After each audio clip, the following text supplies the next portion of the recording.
Hey, what is going on YouTube? Aaron here. We are back, guys, with another educational, informational type video talking about positioning and how to not be absolutely useless in a destroyer player.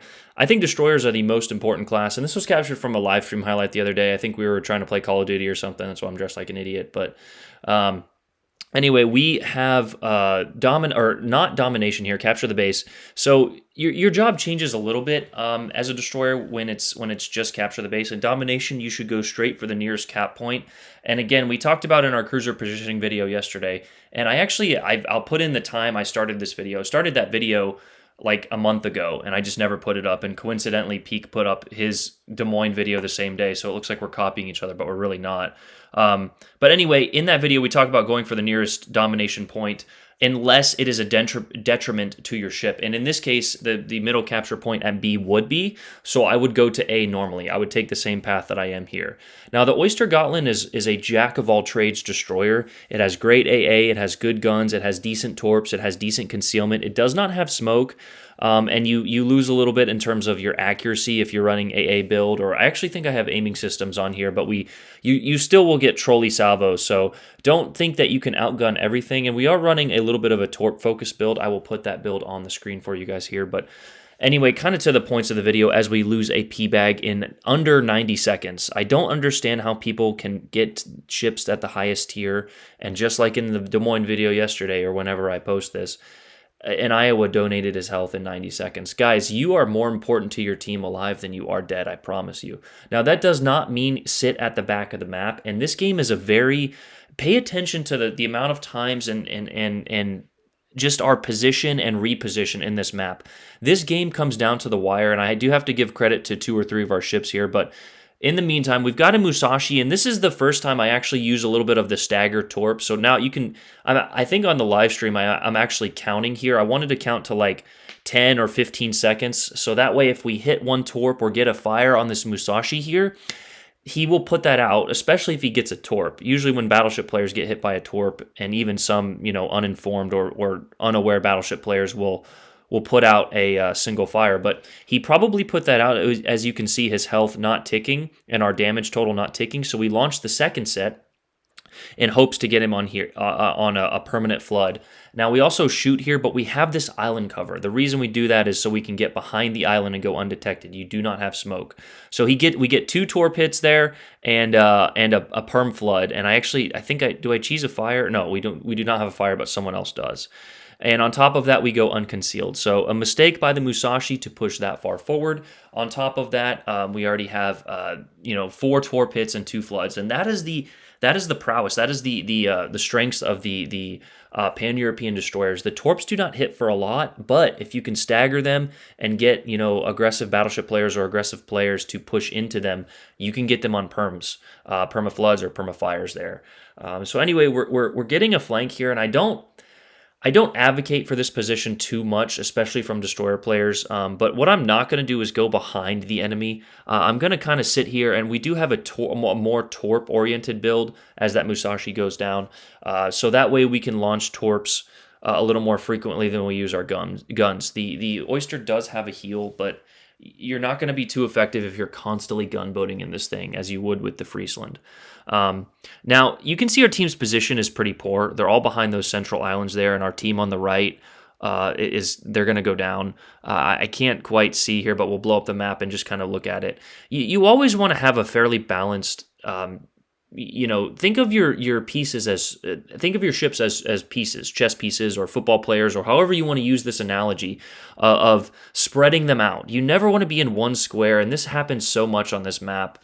And I understand it's partly due to Wargaming's poor game design and their spawns. Wargaming, or if anybody from Wargaming's watching this, please take 30 seconds, play the game one time, and realize that the spawns are atrocious.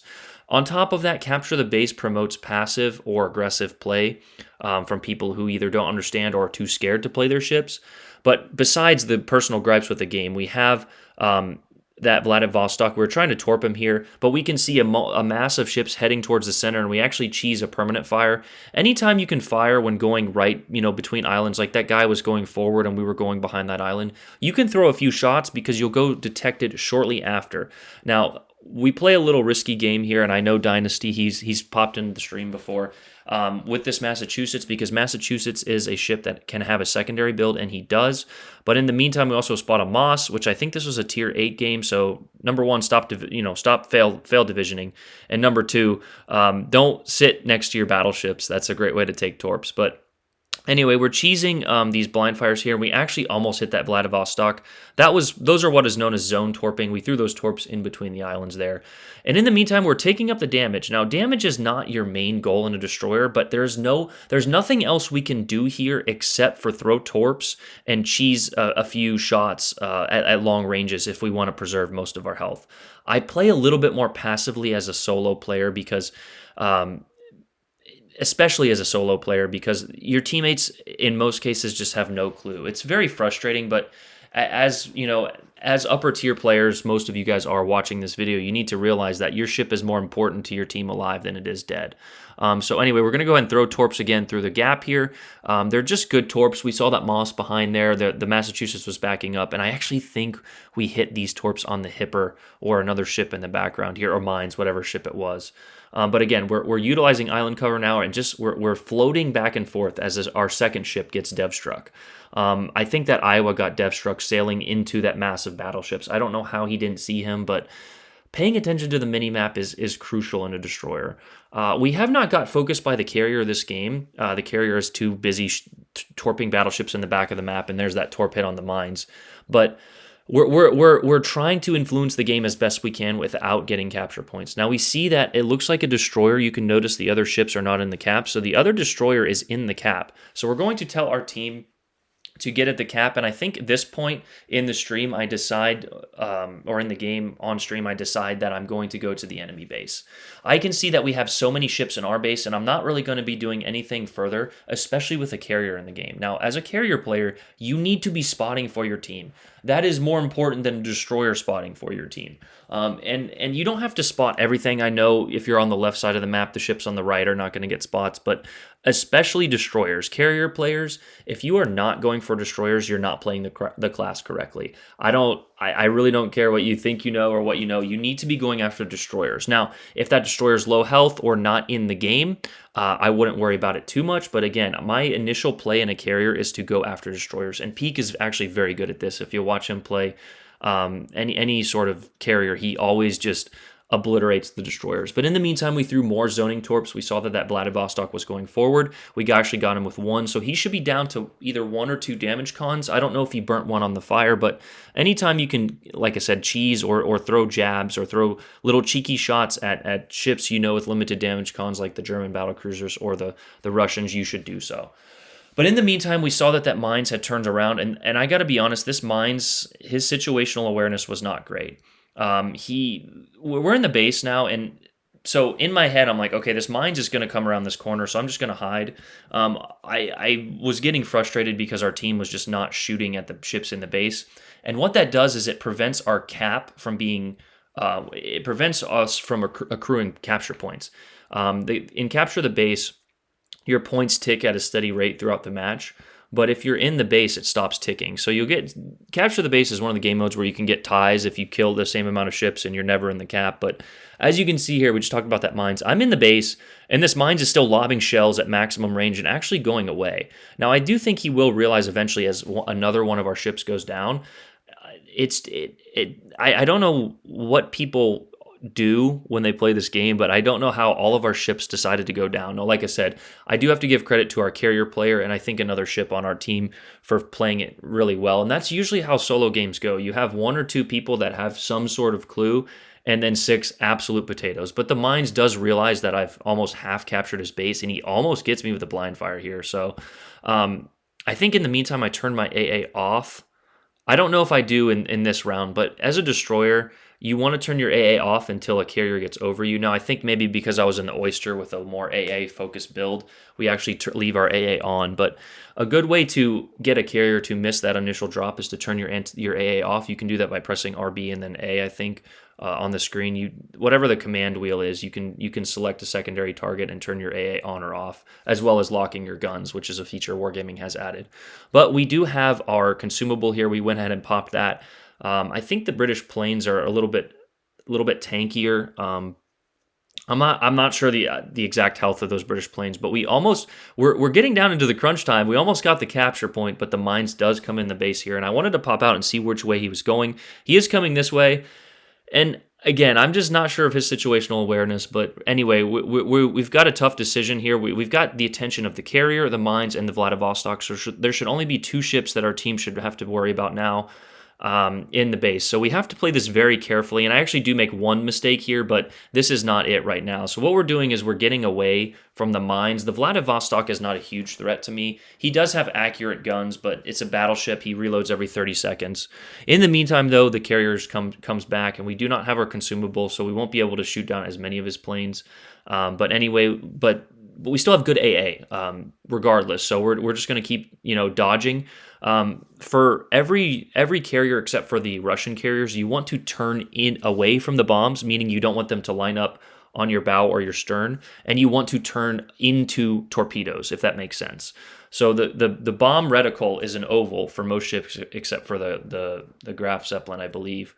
So you want to turn away from the bombs, so that way you're increasing the angle of your ship out of the reticle. Now, with how dispersion and RNG works, it sometimes doesn't matter, but you can see us turning away from bombs, and he only gets 1 hit there. With, as you can see, the long, if we would have stayed straight, there would have been more potential hits on target. And you want to turn into torpedoes. You never want to turn out of torpedoes. You never want to turn into bombs, for the most part. But that's what we're going to do. We're going to continue to dodge. Now, here's where I make a potential mistake. If this mines would have turned around and came directly at me, I would have been detected, and he would have been in hydro range, and also he would have been able to probably outgun me. But we go ahead and throw some torpedoes here, and he goes in a straight line. So this is one mistake I make, but we're out of our concealment now, and I quickly repair that fire. Your concealment does go up when you get a fire. So number 1, the mine should have had his hydro on. He would have had me detected for longer. Number 2, the carrier should have came back and kept me spotted. And number 3, I should have turned out. But these torps should be spotted from the carrier, and the mines continues to sail into them. So we go ahead and turn back around and away from the mines. I'm not sure why the mines was scared of me, but anyway, we throw the torpedoes out, and we actually hit him with 2 torpedoes here. It's pretty funny. No, just 1. I'm sorry. Like I said, I don't know how he took those, but regardless, he took them. No flood, and like we mentioned earlier, the limited damage of the Pan-European destroyers is frustrating, but we still hit him with a torpedo, and he retreated back to his base. We pick up the clear sky there as the Oyster, like we mentioned, has very good AA, and we actually slow down on that previous salvo, and the shots sail over. Now, with shells notoriously landing short, sometimes that is not a good strategy. It's a very good strategy on PC to land to like when they're lining you up just to go full stop, and they'll usually sail a shot over, and then you go full throttle, and then they'll usually sail that shot short. But in the meantime, we go ahead and throw more torps at the mines. I think a better decision here would have been to throw the torps at the Vladivostok. But in the meantime, I'm actually screaming at my teammates that we need to get 1 kill. As we mentioned earlier, the points have ticked now in the enemy's favor. 1, because they have more capital ships. Destroyers are worth less points dead. Carriers are worth the most, battleships, then cruisers are worth more points and capture the base and domination, I think. So we are not even on ships, if that makes sense, and they also were in our base for a longer amount of time. So at this point, I have a decision to make. Do I YOLO this Vladivostok with the carrier potentially spotting me, but I actually see that the carrier's planes are now going for the other battleship, or do I wait for my teammates to do their job? And I actually make the decision here to YOLO the Vladivostok. I want to wait for my torpedoes to be on full reload before I get into this YOLO, which is why you can kind of see me snaking in and out here. But if your torpedoes are not fully reloaded and they get reset, if they get incapacitated, they will go back to full reload. So if you are making a YOLO, sometimes you want to keep that in mind. We're going to also save our damage con. I don't think this Vladivostok can one-shot. I mean, we actually looked at him, and his guns were looking the other way. So a huge misplay by him. But like we said, as the time was running out, and we also got another torp on that mine. So if the carrier just realizes, as he did, so like I said, good play on the carrier. If the carrier realized we just need 1 kill, we got it. But we decided to make this YOLO, and we go ahead and repair so that way our torps can't get incapacitated. Your modules can't get incapacitated while they are on... what's it called? Damage con, but we actually get the high caliber and the dev strike, baby. for the victory royale. But a painful yet very informative and very good replay from us, as well as our other, I think it was a Bismarck or another battleship.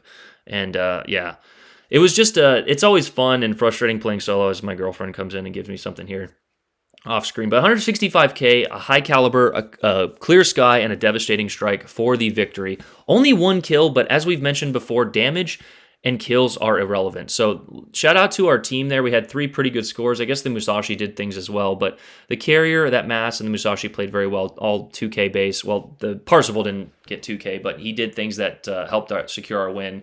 And GG's to the enemy team. So playing smarter, playing intelligently is the way to do this. I'm not sure why people, especially destroyer players, just are very absent-minded in their plays. But again, your jobs as a destroyer: spotting, capping, and then going after capital ships or other destroyers. If you're a torp boat, you should go after capital ships and try to screen torps and throw zoning torps. If you're a gunboat, you need to be dead set on hunting other destroyers. But that's kind of a run through of the Oyster Gotland, a very balanced destroyer at the tier. So hope you guys enjoyed that my thoughts on that video. And yeah, A run out. Peace.